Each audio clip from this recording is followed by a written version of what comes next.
Most of my adult life has been spent touring Ontario with my outdoor summer theatre company, Driftwood.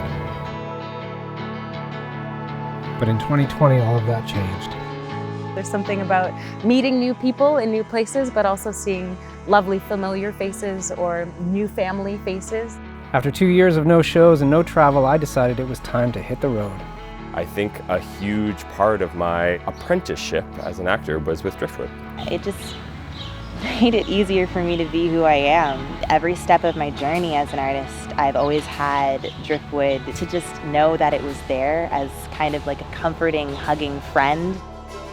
Join me as I head out on my bike to reconnect with the people and places that I've come to love over the past 25 years.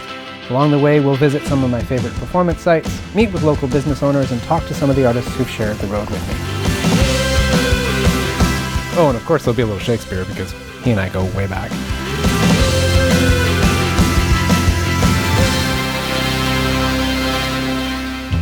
So we've been sticking close to home for the first little bit, but now it's time to get out and experience some of the open road. I have a real desire to open the throttle and see more of what Ontario has to offer. We're gonna head to Ingersoll, meet up with an old friend, talk about cheese. Today's rides took me along Sulphur Springs Road and Mineral Springs Road just northwest of Ancaster. And then I traveled up to Highway 5 just west of Hamilton. It's nice to get off the 401, 403 highways for a bit. If you have to be riding along a straight road in Ontario, then Highway 5 is pretty special.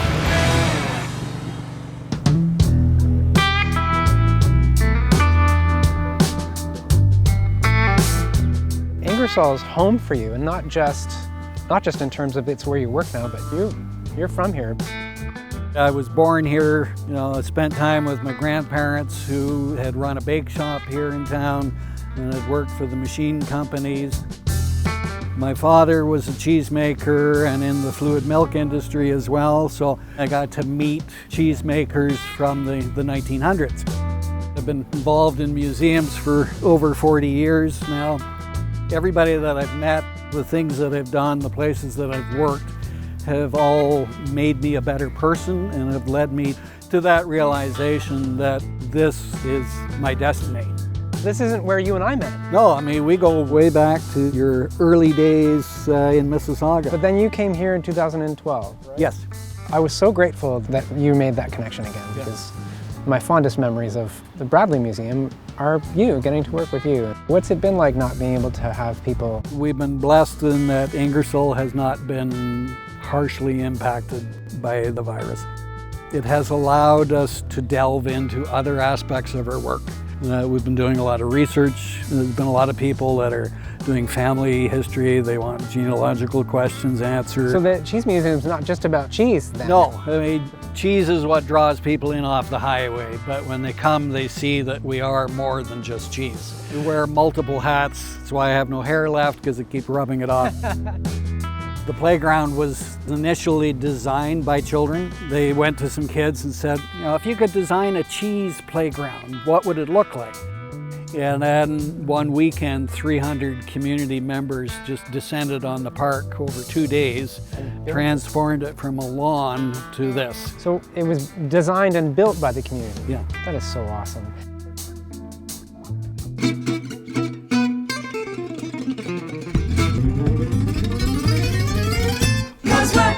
For you, and we're eager to please. Nous chanterons les tra-la-la, mais sans les bêtises. We'll get it.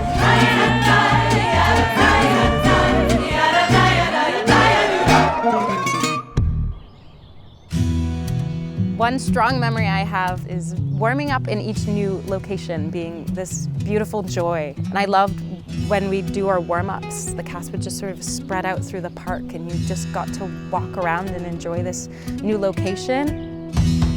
Singing outside in nature and with the birds and with a company of lovely humans, that was a treat. Not a lot of people get that opportunity to travel around your province and see new towns or see old towns through a new lens. You'll always find something really unique in small town shops, and so after catching up with Scott, there were 2 places in downtown Ingersoll that I just really wanted to check out, starting with the wine cellar and cheese shop.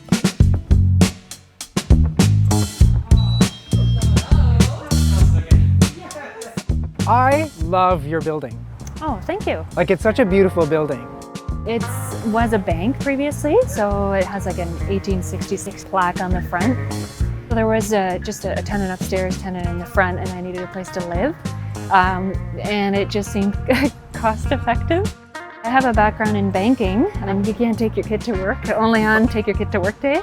Having to drop her off to what would have been a stranger at the time on a daily basis for me to go to work wasn't really my thing. So yeah, I live in the back, and it's just a little step over the threshold and I'm at work. I've always been a huge cheese lover, stealing cheese out of the fridge as a kid, like the good stuff, like the brie. So I always really wanted, if I ever ran a shop, to do something cheese-ish. And of course, cheese and wine is a pretty good marriage.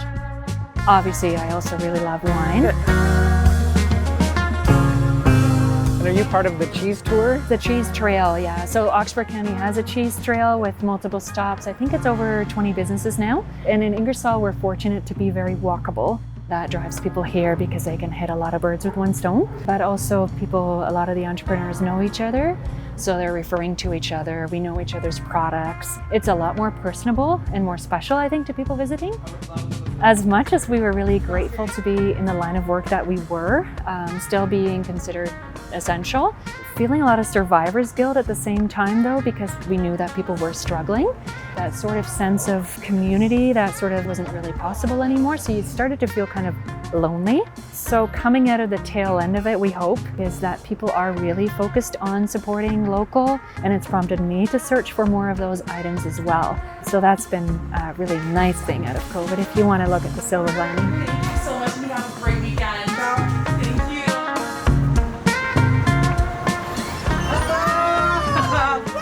Thank you so much. Come on in. I'm coming in. My husband is a woodworker, and he was making wooden toys, refinishing furniture. That's why we have the name Patina's.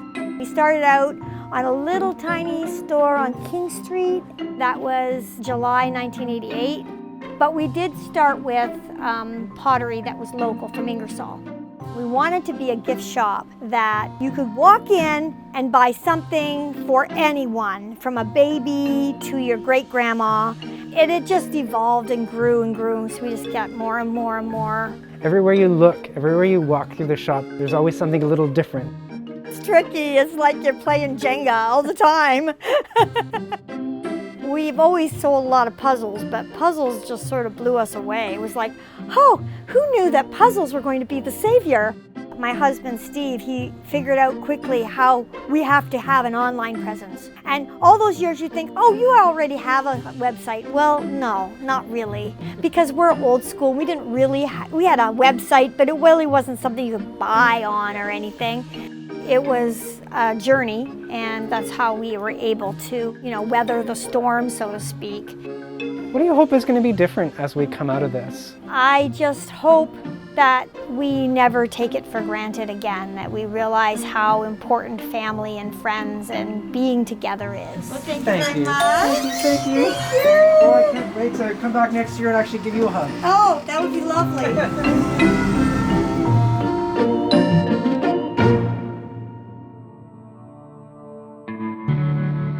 Dear friends, a general welcome from His Grace salutes you all. This night he dedicates to fair content and you. None here, he hopes, in all his noble bevy has brought with them one care abroad. He would have all as merry as first good company, good wine, good welcome can make good people. Well, just as long as you're looking for me. Well, just as long as you're looking for me. What's the connection between Shakespeare and motorcycles? We all go on a journey in life. Sometimes we go alone, sometimes we go with loved ones, sometimes not with loved ones. Thick or thin, friend or foe, that I guess would maybe be reflected perhaps in some of Shakespeare's words.